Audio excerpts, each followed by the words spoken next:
அகிலம் டிவி நேயசுத்தக்கள் அனைவருக்கும் வணக்கம்.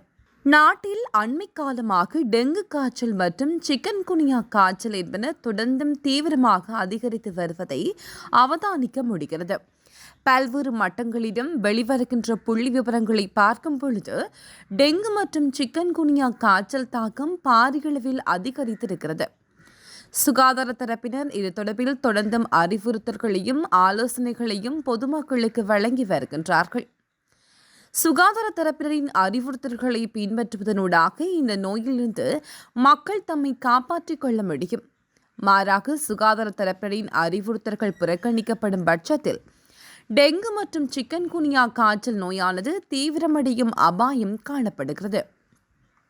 இது இவ்வாறு இருக்க டெங்கு நோயாளிகளின் எண்ணிக்கை அதிகரிக்கும் அபாயம் குறித்து ஆராய சுகாதார பிரதி அமைச்சர் ஹர்ஷன விஜயமுனி தலைமையில் சுகாதார அமைச்சின் சிறப்பு கலந்துரையாடல் ஒன்று சில தினங்களுக்கு முன்னர் நடைபெற்றதுடன் டெங்கு மற்றும் சிக்கன் குனியாவை தடுப்பதற்கும் கட்டுப்படுத்துவதற்கும் சாத்தியமான அனைத்து நடவடிக்கைகளும் இதன்போது விரிவாக கலந்துரையாடப்பட்டுள்ளது. டெங்கு மற்றும் சிக்கன் குனியா நோய்களை கட்டுப்படுத்துவதற்கு குறுகிய கால மற்றும் நீண்ட கால திட்டத்தை தயாரிப்பதற்கு தேவையான அடிப்படை நடைமுறைகள் குறித்து கவனம் செலுத்தப்பட்டுள்ளது. இதுகுறித்து கருத்து வெளியிட்டுள்ள சுகாதார பிரதி அமைச்சர் ஹர்ஷன விஜயமுனி சுகாதார பாதுகாப்பு நடைமுறைகள் குறித்து பொதுமக்களுக்கு தெளிவுபடுத்துவதற்கு திட்டங்களை மிக விரைவாக செயற்படுத்துவதில் கவனம் செலுத்த வேண்டும் என்று சம்பந்தப்பட்ட அதிகாரிகளுக்கு அறிவுறுத்தியுள்ளார். மேலும் இந்த ஆண்டு ஜனவரி 1 முதல் நாட்டின் 18,749 டெங்கு நோயாளிகள் பதிவாகியுள்ளனர். இடைவிடாது பெய்யும் மழை காரணமாக வரும் நாட்களில் டெங்கு நோயாளிகளின் எண்ணிக்கை அதிகரிக்கும் அபாயம் இருப்பதாக எச்சரிக்கை விடுக்கப்பட்டுள்ளது. கடந்த சில மாதங்களாக நாட்டின் பல்வேறு இடங்களில் சிக்கன் குனியா நோயாளிகளின் அதிகரிக்க போக்கு காணப்படுவதாகவும் டெங்கு பரப்புகளான ஏடிஸ் ஏஜிப்டி மற்றும் ஏடிஸ் அல்போஜினிகஸ் போன்ற அதிநுழம்பு இனங்களை சிக்கன் குனியாவும் பரப்புகிறது என்று அறிவுறுத்தப்பட்டுள்ளது. இது இவ்வாறு இருக்க எவ்வாறு இவற்றிலிருந்து மக்கள் தம்மை பாதுகாத்துக் கொள்ளுவது என்பது தொடர்பாகவும் சுகாதார தரப்பினர் அறிவுறுத்தல்களை வழங்கி வருகின்றனர். முக்கியமாக காலையிலும் மாலையிலும் நுளம்பு கடிப்பதை தவிர்க்க உடலை மூடும் ஆடைகளை அணிய வேண்டும் என்று அங்கீகரிக்கப்பட்ட கொசு விரட்டிகளை பயன்படுத்த வேண்டும் என்றும் ஆலோசனை வழங்கப்படுகிறது.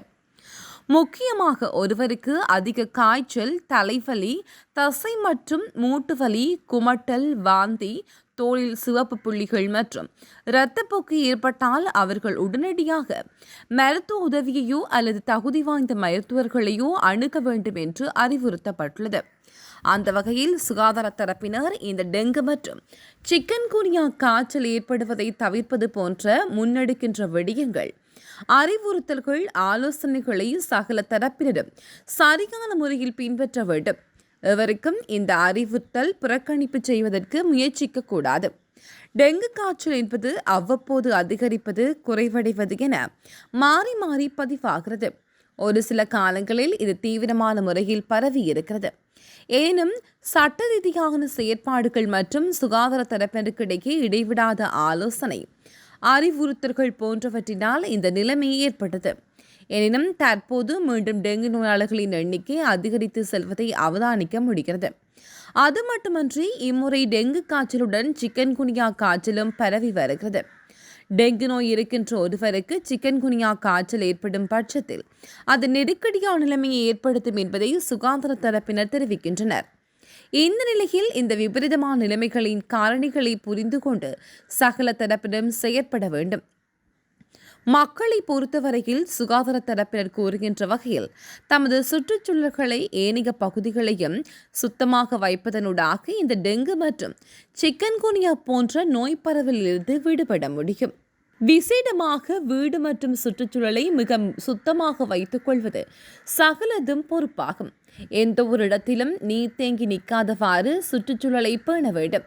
அதே போன்று பொது இடங்கள், பாடசாலை சூழல் மற்றும் அலுவலக சூழல், தொழிற்சாலைகள், கட்டடங்கள் போன்ற இடங்களிலும் மற்றும் எந்த ஒரு இடத்திலும் நீர் தேங்கி நிற்காத வகையில் ஏற்பாடு செய்வது அவசியமாகும்.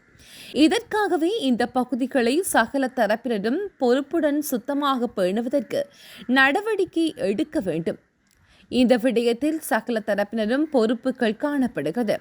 சிறியவர் பெரியவர் என்று வித்தியாசம் இல்லாமல் சகலரும் டெங்கு நோயை கட்டுப்படுத்தும் செயற்பாட்டில் தம்மை அர்ப்பணிக்க செயற்படுவது அவசியமாகும்.